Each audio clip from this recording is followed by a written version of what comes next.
In this comparative analysis, I'll be looking at two coming-of-age films, Mustang and The Virgin Suicides. The topic question is, to what extent do coming-of-age films differ in their representation of adolescence according to cultural context? Each movie follows a set of 5 sisters who are subjected to restriction of their freedoms by their families.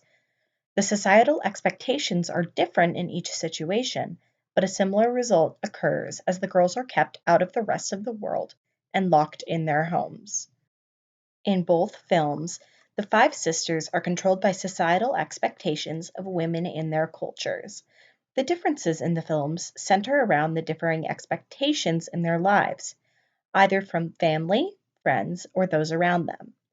Mustang ends with 2 of the sisters escaping those strict expectations by running to the city of Istanbul, while The Virgin Suicides ends with all 5 of the Lisbon sisters having committed suicide. In coming-of-age films, the characters, usually teenagers, grow from their youthful idealism into a more adult mindset. These films generally follow a character and their specific experiences that change them from a child into an adult, but more than just narrative is used to demonstrate these experiences. By looking at the mise-en-scène, coloring, and camera work, I will be investigating the question, to what extent do coming-of-age films differ in their representation of adolescence according to cultural context? These films are very different when looking at the mise-en-scène. Mustang is in a smaller, more rural setting in Turkey than The Virgin Suicides, and in many scenes that difference is distinct. In this clip from Mustang, the girls are seen eating a meal with their grandmother and uncle. All elements of the scene are simple, with little color other than the neutrals and blues associated with the home. There are few decorations, if any, and the emphasis is on the characters. The meal itself is small, and each person has one bowl of food in a neutral color. In The Virgin Suicides, set in 1970s Detroit, Michigan, there is a dinner scene with a Lisbon family and a neighborhood boy eating. There is a generous amount of decorations behind the characters in this scene, specifically behind the girls. The colors are muted, but there are many colors and patterns on the walls and decor. The curtains are patterned. There's a lot of food and in multiple colors, from bright green to pink ham. These two scenes occur at different stages in their respective films, as the dinner in The Virgin Suicides happened before the major restrictions began, and the dinner in Mustang took place after the restrictions.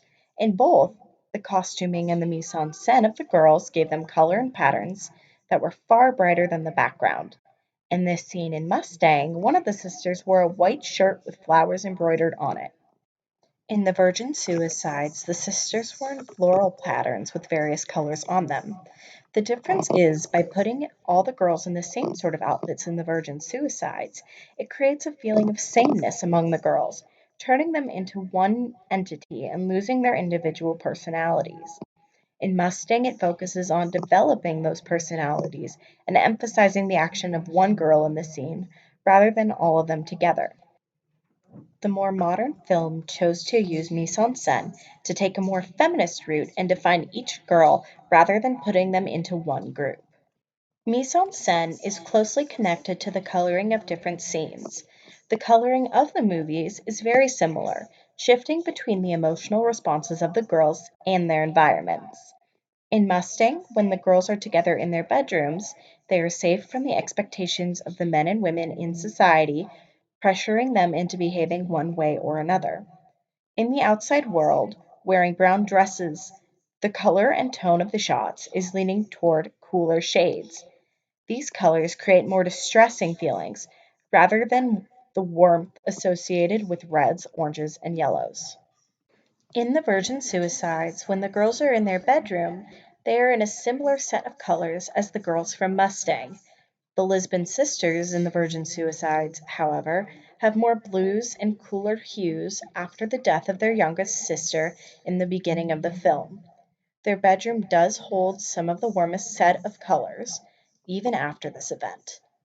When the girls are in pain, like Lux is after she has sex with Trip Fontaine and is left alone on the baseball field, The coloring is cool and blue hued.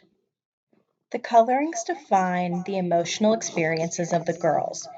Cultural context changes the normal lives of each girl, so shifting colors from orange to blue changes how the audience perceives each event. The culture in Turkey says it isn't appropriate for the girls to be going out and playing games with boys on the beach, but the girls have fun doing it, so the colors are warmer until they are punished. The coloring then changes to blue. In the virgin suicides, when the girls are away from their parents and societal expectations, they are in an orange hued light, while in the presence of their mother and the rest of the world, they are set in blue. The coloring provides an insight into the differences between what is acceptable to the adolescents rather than the culture, and where there are shifts that force the girls to conform to those set cultural standards. The camera work in Mustang seems to be mostly handheld. It's shaky and uneven, adding a sense of realism and relatability to the film. The girls live in a restricted world that is seen through their eyes only. The handheld camera provides a more emotionally raw connection to the audience, allowing the audience to step into the world of the girls. There is no separation of screen and characters. The girls are portrayed as people with individual personalities, demonstrated via the involvement of camera and characters on screen. It makes the audience feel as though they are one of the girls and can represent them as a whole and human being. The culture is shown to limit individuality and wants the girls to fit into a specific mold of being a good wife.